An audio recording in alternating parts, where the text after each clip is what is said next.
bir xushcha Robbisidan xafa edi. U o'zini boshqalarga qaraganda omadsiz deb bilardi.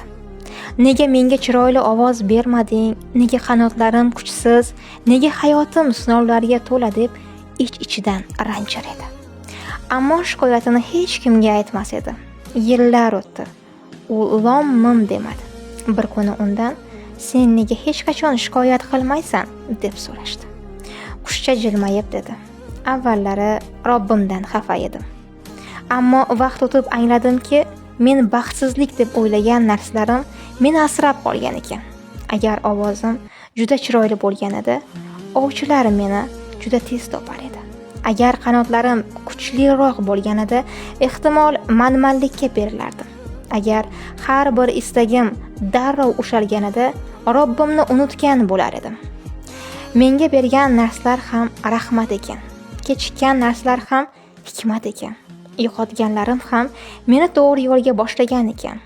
Endi tushundimki, Robbim meni jazolamagan, balki meni o'z rahmati bilan tarbiya qilgan ekan. Shuning uchun bugun shikoyat o'rniga shukrni tanladim. Chunki Robbimning hikmati mening tushunganimdan kengroqdir."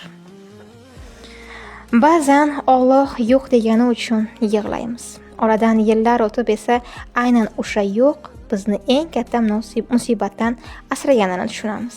Inson faqat bugunini ko'radi, Robbi esa butun taqdirini. Shuning uchun har bir kechikish, har bir yo'qotish va har bir sinov ortida biz bilmagan hikmat yashiringan.